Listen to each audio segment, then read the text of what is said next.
power, whether red or blue. They could not care less about Texas, me and you. They created this give me country that don't value hard work. For a Texan to survive, all we need are some seeds and dirt. Texan rise, don't you hear your call? Got to save your country, for it's long gone. Texan rise, don't you hear your call? Got to save your country, for it's long gone.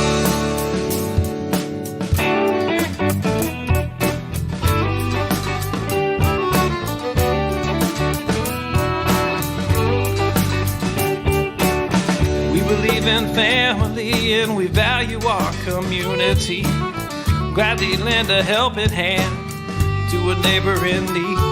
And we don't believe that government should provide for all of society's needs. No, it's the pride of a Texan to give to others voluntarily. Texan rise, don't you hear your call? Gotta save your country, for it's long gone. Texan rise, don't you hear your call? Gotta save your country, for it's long gone.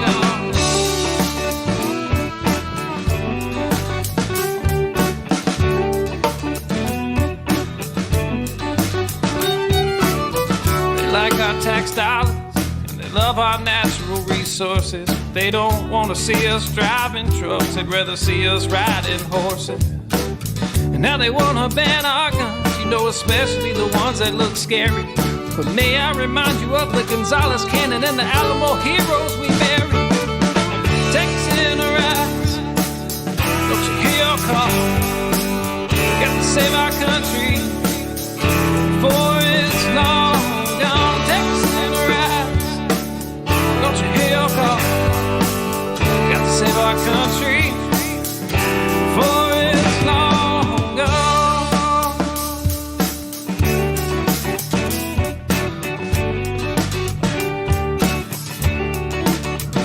This last verse is straight from the Texas Constitution, Article 1, Section 1 and 2. Look it up.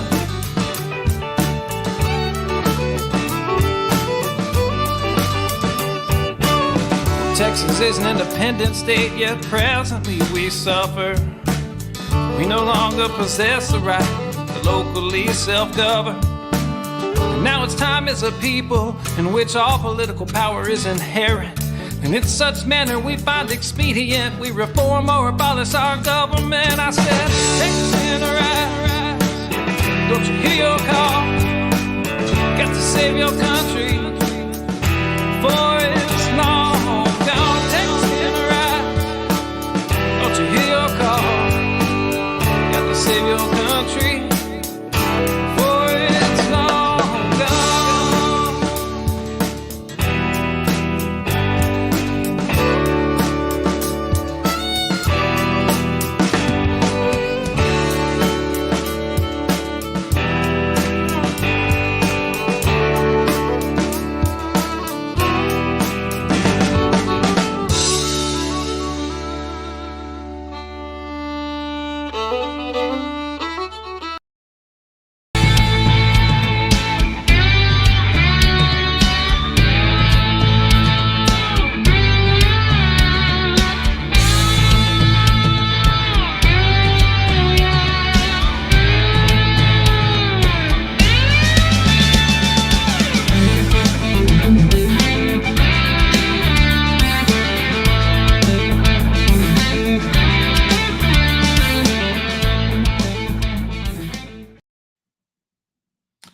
Well, good evening, everyone. It's been a while. It's been 2 weeks, right? 2 weeks, maybe more.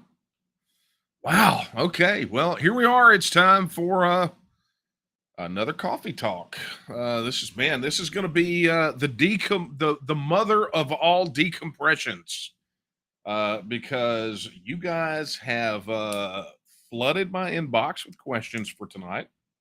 And I do believe there are plenty of questions happening in chat right now. So let me get some of the business out of the way. By the way, I'm for those of you just joining us, I am Daniel Miller, president of the Texas Nationalist Movement, and this is my generally weekly opportunity to fire up the camera, take a break away from what I'm working on, grab a cup of coffee, and visit with you guys. So uh got a lot to talk about tonight. So if you are here for the first time, thank you very much for joining us. I hope you'll stick around and be sure to like, share, and comment wherever you're seeing this. If you're watching on either of the YouTube channels, you know what to do.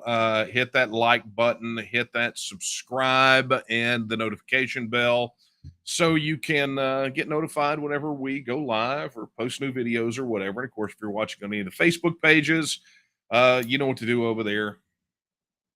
You know, the Facebook things. Twitter, you know, same deal. You know what to do on Twitter. Share, retweet, whatever it is. And then, of course, thank you to those of you that are watching on the TNM mobile app and on the Roku app. You know, we're doing these live both on the Roku app and on the TNM Facebook, or excuse me, the TNM mobile app. And many of you have sent me comments letting me know that you are watching in one of those two places. And so thank you for that. Look, we've got to make sure that we've got multiple avenues to get our message out. And, you know, we try to hit as many as we possibly can. Just not enough hours in the day to manage 50, you know, social media channels, just the way it is. So for those of you that are begging about fill in the blank random social network, you know, we may have a foothold there, like a little beachhead, but you know, we have to go where the majority of our people are. So that's why you're seeing me where you are now. Now, granted, I will tell you that when I was at CPAC, we shared a hotel with the folks from Rumble, and we're working to get a persistent live stream going on over there. So when we go live, it's a lot easier for us. Have to go through a lot less of these machinations to be able to go live. All right, now that we got the business out of the way, right? Just spread the word, do what you can, right? I gotta kick off by just kind of doing a little bit of a review, right? Since the last time we were together, I think. Correct me if I'm wrong. I think the last time we were together was what, the 17th, right? Wow. Okay, that's been a while. Anyway, look, I apologize, but as you know, if you've been paying attention, I was on the road. There is a, you know, that's part of doing what we do is to go out and connect with Texas voters, right? To go out and speak with Texas voters, to go out and speak to rooms full of people. Now, you know, we are outdrawing Joe Biden, which is fun, right? The fact that we can outdraw Joe Biden is pretty awesome. We are outdrawing Dan Patrick on his bus tour, who is posting, you know, pictures of him at random diners with waitresses who look like they're part of a hostage video. Uh, but you know, we're our meetings are not are. I think we might could start outdrawing Beto, but that's all up to you, right? If you guys start buzzing up when we do it, then we'll start outdrawing him too. And that's when the fun starts. People will start freaking out as though they are not already doing it. So let's go ahead and kind of knock out a little bit of what happened on the road, right? So starting off, I got to celebrate my 26th anniversary of crossing the line in the sand, right back on October 24th. In Avenger at 5D Steakhouse, right? Darlene Jacobs and those folks over there opened their doors. Daniel Rice, our director of international engagement, and someone who's doing double duty as a local coordinator up in that Northeast Texas area, organized it and had a phenomenal crowd. And it was sprung on me a bit as a surprise that I was gonna actually be honored there. So they did some phenomenal things. You know, my wife, she Kara did something awesome. She got me some great gifts. I got a pocket watch, got a folio, got a line in the sand cake. I mean, it was really a very special moment. And so thank you to everyone who worked to make it extra special, and to everyone who came out to show their support. Man, it's 26 years is a bit of a slog. I'm not going to lie. It's been a bit of a I don't even know the right word to use. Excuse me if I'm being honest. I just don't know the right word to use, but I wouldn't trade it for the world. Getting to know some of you guys and march right alongside of you toward Texas independence. It's just been phenomenal. But thank you to everyone. Of course, Sam Kemp. Sam did a phenomenal thing. He actually, if you've heard of Texas, the musical experience out there in Paladero Canyon, he actually got a special print from a photographer, a very well known photographer, of the rider on horseback rides across the rim of the canyon carrying the Texas flag. And I wish I had a picture to show you guys, but frankly, I've been swamped and I couldn't get it to production in time to be ready for tonight. But he did read this off to me, and he talks about Texas the Outdoor Musical has been actually performed for 56 seasons. Okay, so it's one of the longest running outdoor musicals in the entire U.S. And so, I mean, it's this big thing. And if you haven't seen it before, or if you don't know anything about it, just go search it. But it's just phenomenal. But Jim Livingston has been the official photographer of the thing since 2016. So in 2022, so this year, he was given the honor of being the first photographer in the play's history to be made the featured artist. So he was able to snap this picture, which was essentially a time lapse of the rider with the Texas flag. And they made 56 limited edition prints, one print for each year that the musical ran. And Sam got me print number one, had it framed, and had it gave it to me as a gift on the 24th. Proof, certificate of authenticity. Look at that. So, Sam, I can't thank you enough, and of course, a big thank you to Chris and Christina Drury as well. But Sam, thank you for that. It's going to have a very special place in my home. But thanks to Chris and Christina Drury as well, who surprised me with a gift of something a little stronger than coffee when the coffee does not work. Like when it's time to switch off a coffee and do something different, right? And so, guys, thank y'all so much for that. That's some Texas bourbon, right? So then it was on the next night to head up to the Bowie County Patriots. And I want to thank Steve Oglesby for extending the invitation for us to come up there and speak to a packed room, right? I mean, it was overflow into the adjacent room with a very enthusiastic crowd, all excited to see the progress that we are making toward TEXIT, and really ready to help, to be a part of the solution. And it was just a phenomenal opportunity to be there with those folks. And so thank you to the Bowie County Patriots. And of course, that next night we were in Tyler for a special screening as part of the Catalyst campaign of the movie, The Adventures of the Conch Republic, the secession of 1982, which is phenomenal. J.D. Wilcox, who directed the movie, he was director and producer. He was there to present the movie to I guess an enthusiastic crowd is what you could call it, just soaking up the information in the movie, because so few people have heard or understand about what happened there in the Florida Keys in 1982 and how the mayor came out and literally said that they were seceding from the United States.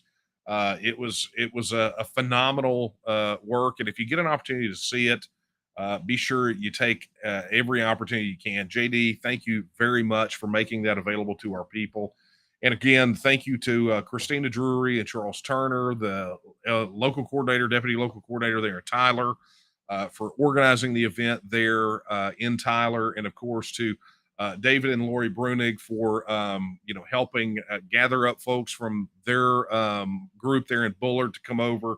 Had a great time with everyone that night, and it was just phenomenal. So then we push on to the next week, right? So we kicked off. We were invited to speak at a joint meeting of We the People Lake Travis and We the People Hill Country.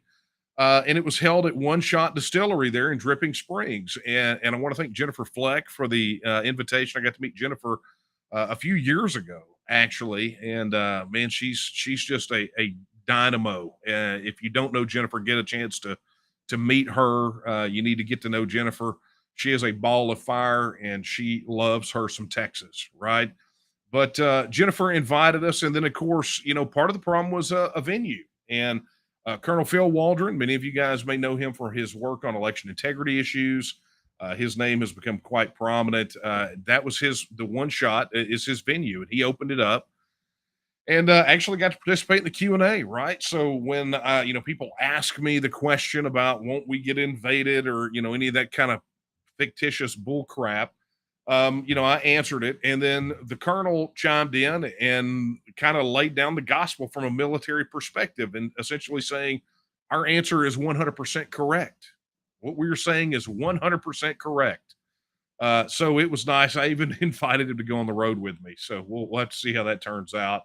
But thanks to the colonel for opening up One Shot for us. And then next night we were on to Round Rock for an event put together so that we could route better, and we wanted an opportunity to get in close to the capital city and meet with TEXIT supporters there. And so I have to really extend a big thank you to Angela Watuski there from TNM Wahlberg for stretching out over there to Round Rock and organizing that event. And all of the local leadership that showed up, everybody who participated, even got to see a guy that I went to high school with. Man, I hadn't seen him since shortly after we graduated from high school. So got to see him and catch up with him. But I got to thank Angela especially for tonight's coffee. Thank you, Angela, for that. And of course, the banana bread, which is an inside joke among TNM leadership. And if you want to get it, you just got to be a leader. That's what you got to do. But thank you guys so much. Now here's one characteristic of all of these that I think is important is those rooms were full, right? A couple of them, not every chair was full, but they were packed. Bowie County Patriots was packed, overflowed. The We the People meetings there in Dripping Springs, talk about standing room only. People were daggum near hanging from the rafters. There was not enough room in that room for everyone who wanted to be there. People standing up. It was total standing room only. And of course, Round Rock was exactly the same, right? The room was absolutely packed. People standing around. And you even had people who were at the restaurant to eat, knew nothing about the event, heard what was coming out of the speakers out of that room, grabbed their plates and came in and put their plates on the sign-in table and stood up to see what was going on, right? They wanted to know how they could be a part of it because what they were hearing was absolutely the 100% truth, which is, folks, we are getting that. We're winning, right? We're moving forward. This is happening, whether the establishment wants it to happen or not. It's happening, and they can continue to deny and they continue to stonewall. But the fact of the matter is the people aren't buying this crap, right? The people are not buying what they're selling. We have crossed a majority. We are very likely over a super majority of support right now. All we want to do is be able to vote on the thing, right? We want to vote on TEXIT. And we mobilize our people. Well, if you get in the game, then that's exactly what's going to happen, right? That's exactly what's going to happen. One of the things I talked about, and this actually, there was a question about this. I think it may be over there. I don't know. Let me look at when I was reviewing the questions ahead of time. Somebody asked about support. Yeah, it was Joshua. He said almost 50% of Texan Democrat here. Let me just throw it up there. He says almost 50% of Texan Democrats support independence. This truly isn't right or left. It's Texans versus tyranny. Um, and what's interesting is, I talked about it at some of these speaking engagements about that Survey USA poll. But it's not something that we have really beat on, right? So a little refresher, really quickly, so you guys understand what's happening here. There was a poll that was released at the beginning of July, right around the time that the news broke that we had not one but two planks added to the Republican Party platform, right? But this poll broke. Survey USA surveyed independents in multiple states, and in Texas, what they found was 66% of likely voters, regardless of partisan affiliation, would vote Texas out. Okay, they want out. If Texas was on a ballot, they would say adios, we're gone. Okay, now one of the things that we really haven't talked about, which I think is quite interesting, uh, is the partisan breakdowns. Okay, so if you look at the crosstabs, one of the things you'll see is Republican support is at 73%. Okay. Democrat support was at 54%, and independents were at 53%. So with a plus or minus of 5 percentage points, um, we still wreck shop. I mean, what you could effectively say is that from the 2014 Reuters Ipsos poll to today, the number of Republicans that's the number of Democrats that support independence today is where Republicans were in 2014, and Republican support is well over a supermajority.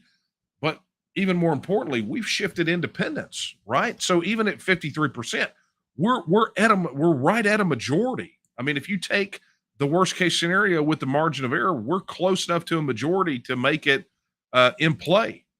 And that's not even taking into account that small number of undecided. So, folks, I don't know any other way to put it, but it's that we're winning, right? If all political power is inherent in the people, to win TEXIT, you have to win the people, right? So we're there with sentiment, okay? But sentiment is not the end, right? Ultimately, the real victory comes when you organize that sentiment into action and you force this issue onto a ballot so the people can all have their say, right? So you can have something binding and a free, fair, full referendum on the issue, okay? So it's not enough to vocalize and say, sure, I'm cool with it. Let's, if it was on a ballot, I'd do it. If you want it to happen, you got to make it happen, okay? And this is why when I see some kind of weirdos on social media talking about, well, this is going too slow. Well, you think it's going too slow? Try doing this crap for 26 years, watching the Johnny come latelys get tired out after the first thing goes wrong for them, right?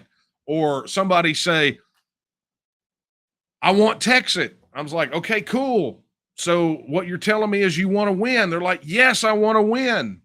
And they say, okay, to win, this is the thing you have to do. And I list off the things that have to be done. They go, crap, I'm not doing any of that. It's like, okay, well, then you don't want to win, right? I literally wrote about it in this book. Right? Tell me that you haven't read the book without telling me you haven't read the book, right? Um, these things don't just happen. I watched a documentary again for probably about the dozenth time about Gene Sharp the other day, right? They did a documentary about his work called How to Start a Revolution, and just kind of talked about his work and how it had been applied to topple totalitarian regimes around the world, okay? And that's obviously not the only application of his work, but interestingly enough, they were interviewing Sergei Popovich, who was the head of an organization in Serbia that toppled the regime of Slobodan Milosevic. And for those of you youngsters, go Google Milosevic and you'll understand what a dirtbag he was, how horrible he was. But Sergei was talking about the day that it all kind of came about. And he said it wasn't like what they were reporting on CNN and all these other news outlets that suddenly, it just happened overnight. He says they ignored the 10 years of work ahead of it and the 5 major campaigns they had to run to get to that point. Um, but that's kind of the way it is there are unfortunately a chunk of people out there that want the harvest without the toil in the fields. And so, my admonition to those of you that are concerned about the length of time it takes, uh, you best go volunteer, right? You better put your hand to the plow. You better get to work. We're working. We're literally going to be in a leadership training this weekend, right? Training brand new local coordinators and deputy local coordinators for some in-person training and some new district directors, right? Because you have to organize. If you think you can do this without being organized and without putting in the work and without being disciplined, you need to just stop smoking crack. Stop deluding yourself, because that is the only way to win. And you may not like it, but that's truth. And I'm here for my decompress. If you think it's not the truth, start your own live stream. Get on there and say it's not the truth. You can get things without having to work for them. And then you can go ahead and plug your support for Bernie Sanders while you're at it. Okay, look, let's get to some questions, man. They are stacking up pretty deep. So let's kind of go through some of these comments. I'll switch back and forth a little bit between emailed questions and some of these. Here's a few shout outs first. Thank you to our Decatur group there in Wise County. Thank you for checking in. Sure do appreciate you guys up there. And look, if you want to be a local coordinator, it's easy. Go to our website and sign up. That's how it works. Okay, here's a question that has come in from James Young. James says, I got a question for you Texans. Do you think the USA will split like the Soviet Union similarly? That's sort of been the case that we've been making for quite some time. When you go to centralized planning, centralized economy, you ignore politics of scale, you get what happened to the Soviet Union. And it has been I think for all of us, the warning that we have put out for years and years, encouraging people to get really serious about this. It's super urgent because that is the path. Unchecked, that's what happens, right? We will slink into this totalitarianism that will then collapse. And, it's already there, man. Our news feeds, our 24-hour news cycle is inundated with people concerned about a new civil war. And we've told everyone you can avoid this. You can avoid this by having Texas become a self-governing independent nation and other states doing likewise. Stop trying to force your one-size-fits-none policies on the states. Let the states be free, independent, self-governing nation states and do business with one another the way free, independent, self-governing nation states do business with one another. Right? And so we don't want a Soviet style collapse. What we want is for the United States federal government to go be that government for whoever wants it, but not for us. We want to put the question of Texas to the people of Texas. We want to talk about the benefits of being a self-governing independent nation. Then we want to go about our merry way. And we want to ensure that other people in other states are able to have that very same conversation about their state as well, like New Hampshire, like Vermont, like California, like Florida. We want them to be asked, everybody in every state, everyone in every state, we want them to be asking the same questions that we ask and have the same discussion. And if they arrive at a different conclusion, that's on them. That's the beauty of self-determination and self-government, right? So there you go, James. Okay. Here's a good one. Oh, here we go. Hey, thank you. This is from Delma. Delma says, howdy from San Antonio. I was missing a late night coffee talk. I was missing y'all too. I'm not going to lie. I've missed this.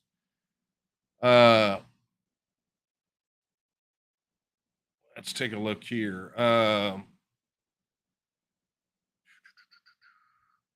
Okay, here's another one. Johnny says, solidarity from London, England, UK. Hey, thank you very much.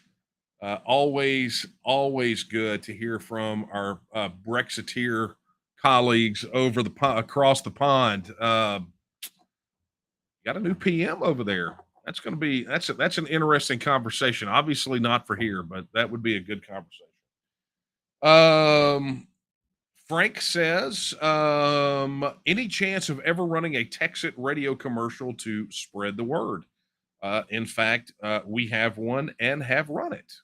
And I suspect that uh, because of the Catalyst campaign, you will very likely hear it again in a market near you. I wish I could play it for you right now, but I can't. But you can find it. It's if you go to our website, go to news, and do the search, you can find it. All right, let's go over here to one of the email questions. This one is from I do not know. Someone says, "Have you thought about being interviewed by Dave Smith and/or Michael Malice?" I have. I think about. I don't think about being interviewed by anyone in particular, but I think about being interviewed by everyone. And I know that sounds a little contradictory, but it's really about reaching voters, right? This is the one thing that is, if I could stamp it in everyone's head in our movement right now, it's simply this: if we're not connecting with Texas voters, if you are not connecting with them and bringing them to the organization so that we can organize them and become an more effective political force and shove this Texas issue forward, then you were doing the movement a disservice. You were not doing what needs to be done. I wish I could stamp that in everyone's head. Christine wants to know, she says, just found out the previous signature I gave is not any good now. Oh, this is for a petition. Can I sign a petition online? Burleson, Texas doesn't have a representative since Roby left to join Miller's campaign. Okay, number one, there is no petition campaign. You go register your support at tnm.me/vote. You'll probably see it down here somewhere. But go to tnm.me/vote, register your support if you haven't done so already. So that's what you need to do. Whether you've signed a petition or not, make sure you go to that website and register your support. And if you need someone to connect with, if you need someone around Burleson, Texas, reach out to the group nearest you or connect up with your district director. I'm sure they would love to hear from you. Which you can find that on the website as well. Okay. David Wright says, is there a plan to consolidate all of Texas into one power grid? David, that's a great question. Yeah, we obviously need to consolidate Texas into one power grid. We do have a Texas grid, but unfortunately, not every part of Texas is on it. We have some areas on the outside, sort of fringes that are connected to the east grid or the west grid, depending on where they are. And we need to get all of Texas on the same grid. Okay, Steve Oglesby wants to know. He says, precious metal currency for the Republic of Texas. Let's base it on silver. Call the coin a Ranger. We can have gold coins too. Okay, that's pretty cool. Yeah, look, currency. We've been getting a lot of questions about currency as of late, and I would just encourage people to visit the website. Go to texitnow.org. We've got some good information on there about currency, and frankly, we're going to be we'll be expanding that because there's some things on there that are not mentioned, such as the discussion about the Texas Gold Depository Act and the electronic the provision in that bill, that legislation that directed the comptroller to set up a system of transaction denominated by deposits of precious metals in the depository. I'm looking forward to seeing some of the debate on future currency for Texas as well. I mean, I talk about it sort of generally speaking in the book and just explain what some of our options are in that interim period. But long term, I think it's clear that Texans are going to want their own currency. Okay. Let's see here. Chuck Okay, Chuck, who is one of our local coordinators, brand new in Leander. Chuck said he sends 4 questions. Sorry, Chuck, limit one per customer. No, they're all sort of similar. Um, he says, are we concerned about infiltration by the U.S. government who would join and intentionally defame our organization? Yes.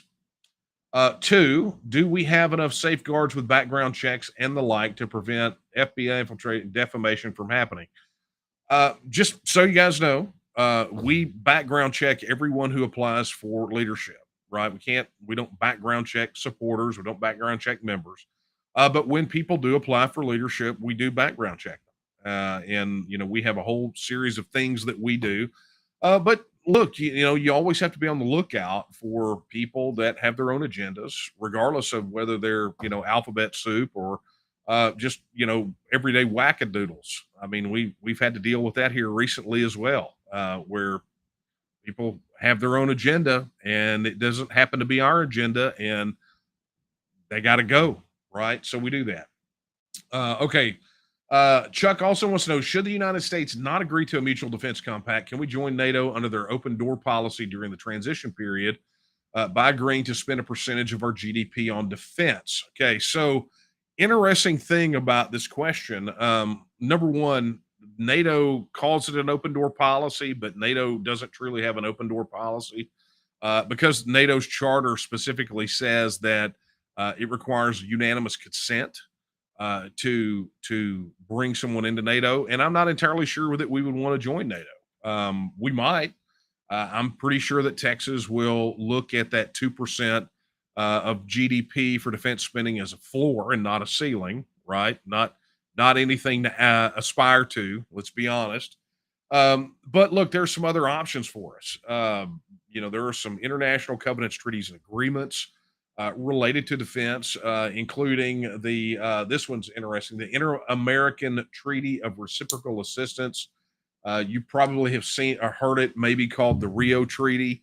I'm actually going to do an in-depth breakdown of that and the treaty obligations that the United States has under that agreement, and how it completely. Well, I'm just going to run a scenario. I'll just leave it there, but it's interesting. So.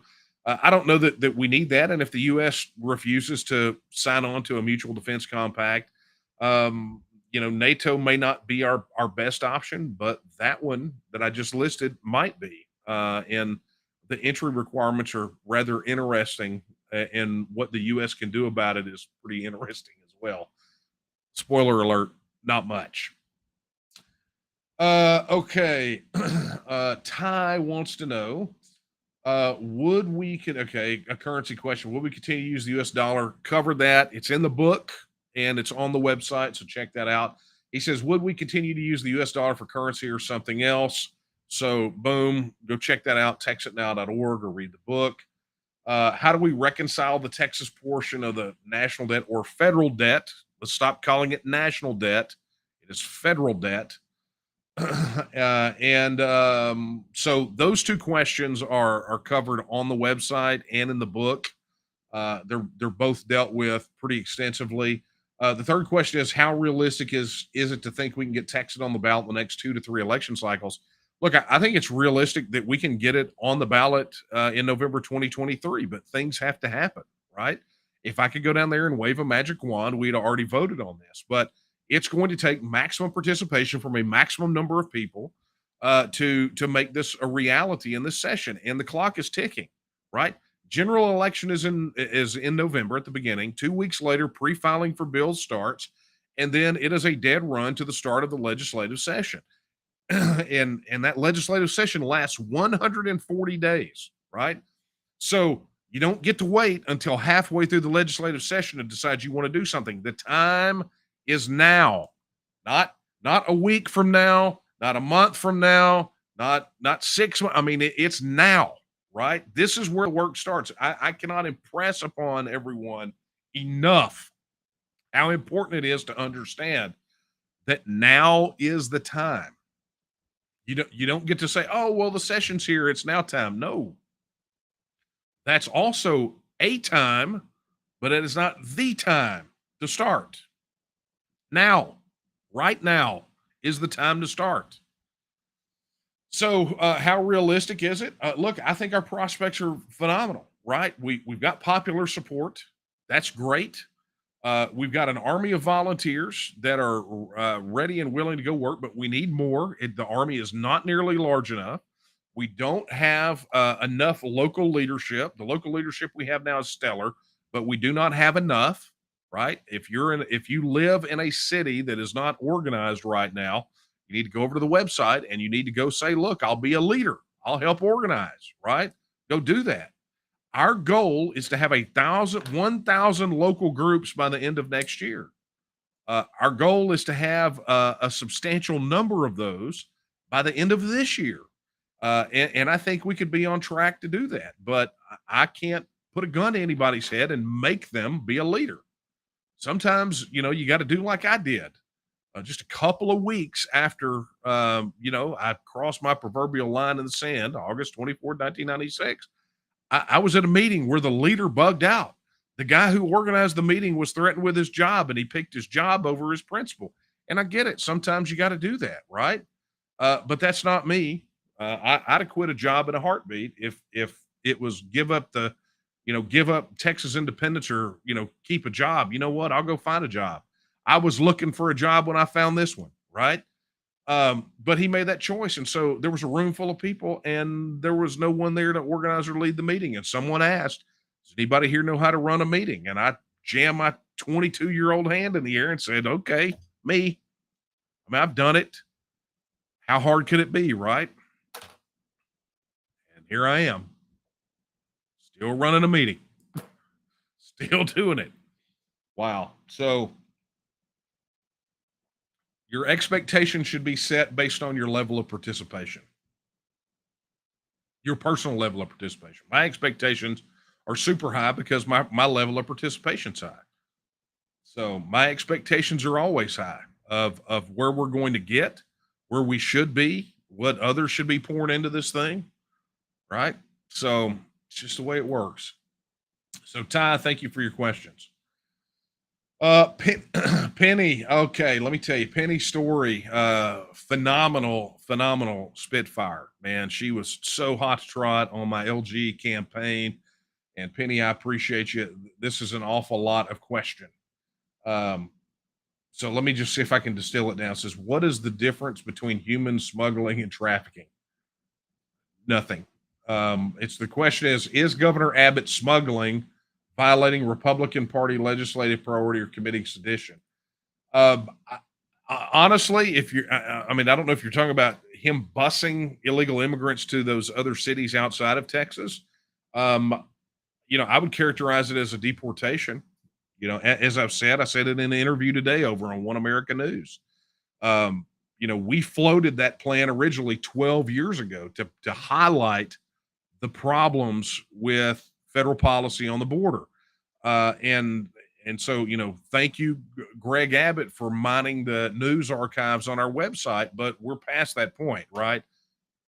The point has been proven a long time ago. They don't give a crap. They don't care, right? The federal government plan is going swimmingly according to them, which is to collapse the border. They're doing a phenomenal job of it. And so, there's no need for protest stations or a show.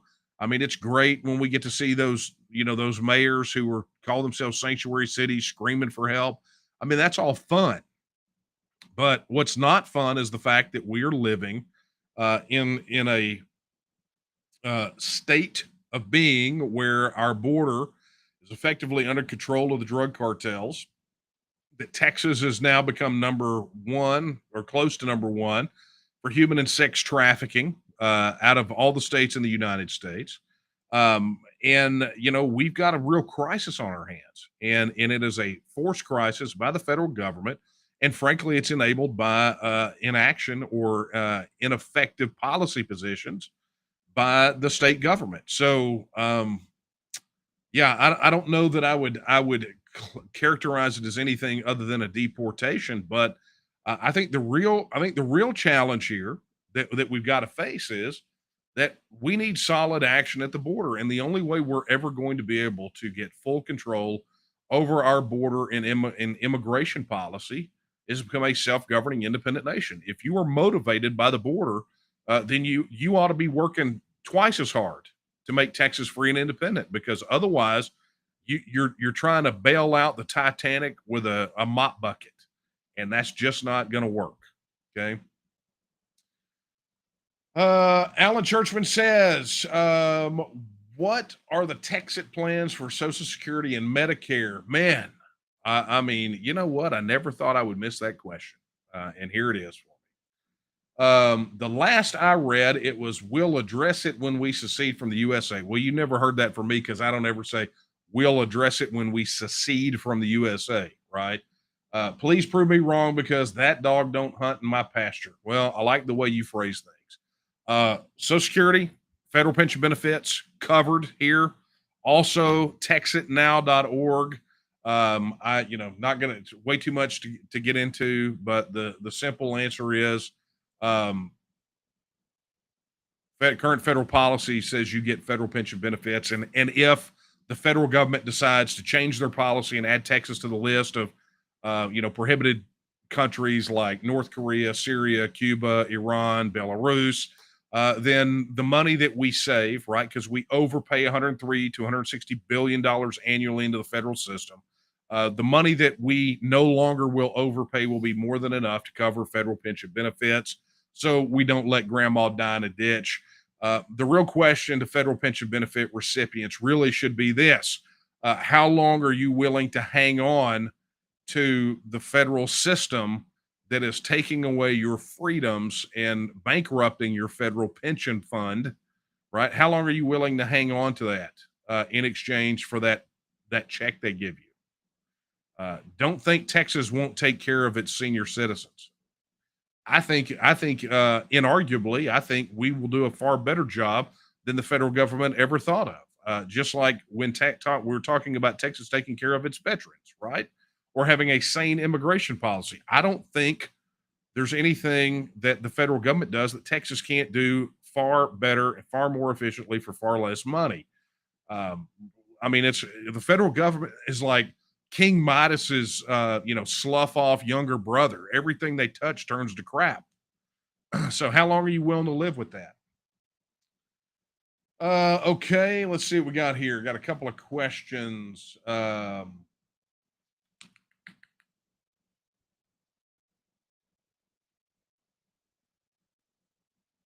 Okay, don't know what that is. That is not a question. That is also not a question. Statements about people that are interested in the TNM, give them the website. You can reach out to them just as easy as the organization can. Talk to them, reach out to them, send them to the website, direct them to the information they need to know. It's all right there at the fingertips. Okay, let's see if we got a few of these other ones over here. Bradley says, will we have a Bill of Rights and Amendments? We have that. Texas Constitution. It happens. The Texas Constitution gets amended in an election the November after the legislative session every other year. So we have amendments, too many, in my opinion. But Texas has a Bill of Rights, and rather than being a tack on, it literally is Article 1 in our Constitution. Okay, let's see.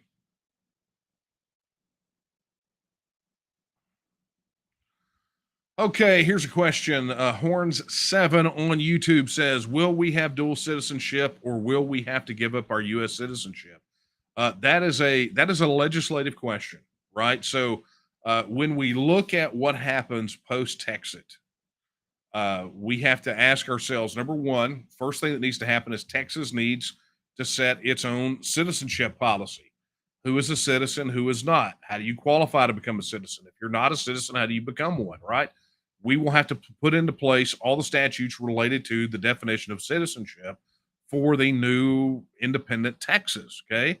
Now, that the question then becomes, what is existing federal policy related to citizenship? And interestingly enough, the federal government has a very difficult time revoking or removing citizenship from anyone.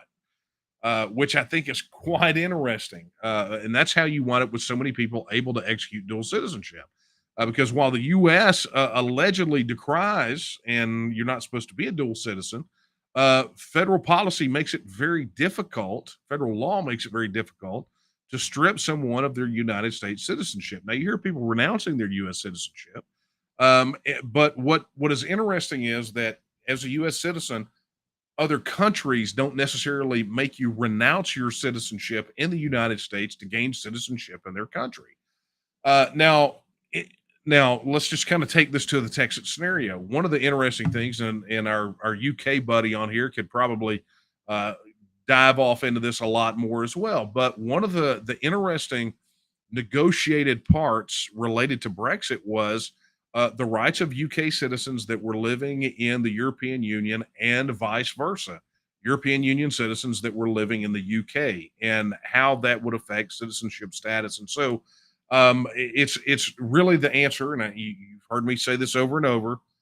Four things happen post Texit vote: constitutional issues, statutory issues, international covenants, treaties, and agreements, and negotiated issues. What you're talking about is probably covered in constitutional issues, statutory issues, and negotiated issues. Constitutional issues, where you could have a basic definition of citizenship, statutory issues, which deal with the framework surrounding that, and then finally, negotiated issues, where questions like yours will be answered ultimately. So that's a good one. Thanks for that. Okay, here's one. Uh, Andy says, okay, New Hampshire. Andy says, here's a fun question. Will the Texas state anthem be the national anthem of Texas after secession? Well, after Texit, post Texit, Texans can make that decision. But let me just be honest with you. We already refer to it as the national anthem anyway. Texas, Our Texas is beyond a shadow of a doubt.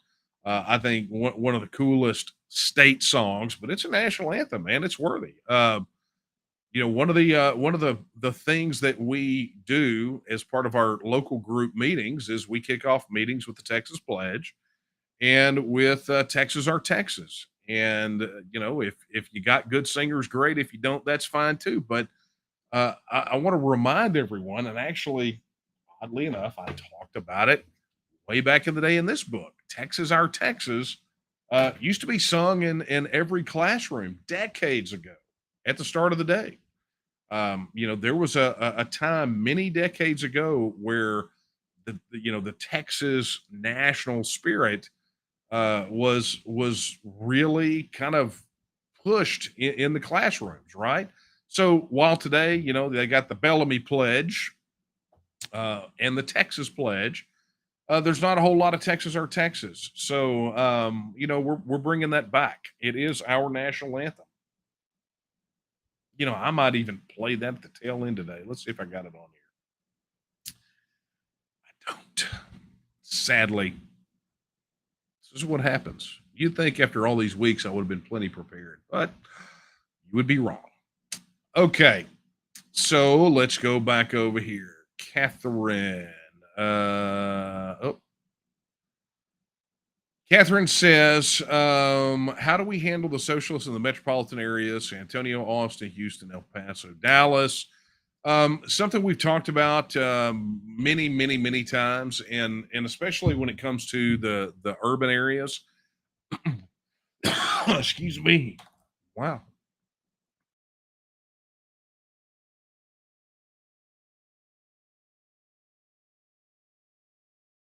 Oh, there needs to be less talk and more coffee. Wow. I don't know where that came from. Sorry, guys. Okay, so Catherine, we something we've talked about quite a bit is that so many of those urban areas have not been given proper choices. You've got a ton of disenfranchised voters there that don't participate. So what happens is you get city governments that are overrun by a bunch of knotheads, right? Houston, let's look at Harris County, right? And Lena Hidalgo in that, golly, I mean, what a mess they've got in Harris County. But when you realize that when it comes to municipal races, turnout is abysmal. I mean, it's horrible, which means that most voters are sitting on the sidelines because they think it doesn't matter. Now, the beautiful part about TEXIT is that it empowers those voters with a vote on self-government for the first time in their lives. And it is an issue that I believe is going to bring a ton of those folks out of the bleachers and back into the game. Because when you begin to question the role of the federal government in our everyday life, people start questioning not just that, but they start questioning what's happening at the state level, at the county level, and at the municipal level. So if the average voter turnout for one of these plebiscites is about 85%, imagine what the trickle down effect would be. So if you have an 85% voter turnout, what does that trickle down effect mean for these races, and what does that mean for elections for the top positions in state government? What does that mean for the county government? What does that mean for your municipal government when the conversation that is being had about 85% of the voters in Texas is, do we get the government that we want, and if not, how do we change it? So I don't know that we're going to have to do much to handle them. Sometimes, Catherine, the trash takes itself out. Oh man, hey, I'm blowing through them tonight, guys. Bravo to y'all. All right, let's see what we got going on here. Let's see if we got anything. Okay, here's a question from Eric. Eric wants to know, Sheriff in Donnelly County shot a perp tonight. Life flighted to Amarillo. Question is, will Texas keep Texas Rangers in their current capacity? Very likely. I mean, I don't think that anyone is not necessarily looking to shuffle them anywhere other than where they are over the decades that they're, since their fundamental mission had changed. The Rangers have done a phenomenal job and become, not that they weren't legendary before, but they are absolutely legendary now for their investigative work. And I don't know that anyone would ever countenance wanting to shift the role of the Texas Rangers to something that probably would sit a little more squarely with the Texas Military Department. I think the Rangers are fine where they are, but ultimately that will be up to the necessities of the day and the necessities of the people of Texas. Okay, Steve says, how do we keep the World Economic Forum, UN, Agenda 21, yada, yada, yada, out of the nation of Texas? Eternal vigilance, Steve. Eternal vigilance is the price for freedom. It's why I tell people all the time, they say, well, isn't the Texas nationalist movement just about TEXIT? It's like, no, that's our primary campaign. But if you look at our mission, it's the political, cultural, and economic independence of the nation of Texas, and for us to secure and protect a constitutional republic and the inherent rights of the people of Texas, right? So it would be foolish for us as an organization to work so hard for TEXIT to achieve Texas independence and then just kind of go to the house as an organization and say, okay, best of luck to you. Because an independence untended is an independence that is lost. So just like eternal vigilance is the price of freedom, eternal vigilance is also the price of independence. Independence is not an act. Independence is a state of being, and independence is something that you always have to work toward. And once you achieve it, you have to jealously guard it and protect it from those who would seek to take it away from you. That is, my friends, the absolute lesson to be learned tonight, is that if TEXIT is a process, independence is the goal, and it is a precious, precious, precious thing.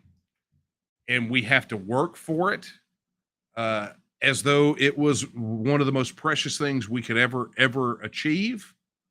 And we have to guard it like it is one of the most precious things we could ever have.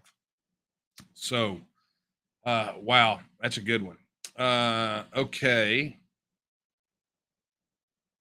So here's a question. Are chair positions going to once again oh, there it is. Okay, I understand now.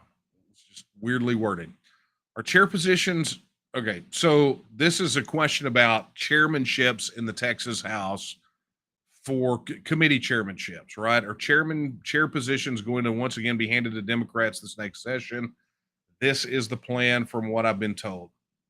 Not a question for me. That is a question that you need to pose to your legislators, right? You go to your representative and find out, find out where they stand on that position. If that's something you're against, that's the person you need to know. That's the person you need to let know, because I can't do anything about that, right? I can tell you that there are probably going to be a certain persuasion of partisan persuasion of some of those uh, legislators, that having them as the chair is going to be difficult. But look, I fully expect our bill to get kicked over to state affairs this go around as well in the House, just like it was last time. So we need to pay particular attention to who is going to be the chairman of the State Affairs Committee.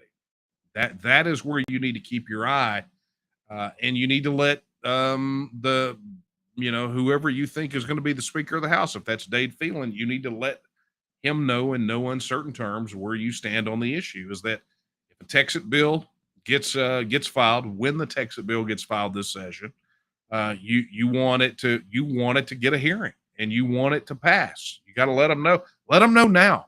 It's not like Dade's going to lose his race, and it's very difficult to unseat an incumbent speaker. So just be prepared. Okay, let's deal with reality. All right, guys. Well, hey, look, that's my time. This has been fun. This makes me happy. Okay. I've had a phenomenal evening with you guys. So let me just kind of do the run through. If you were not already a member of the Texas Nationalist movement, head over now to tnm.me/join. That is tnm.me/join.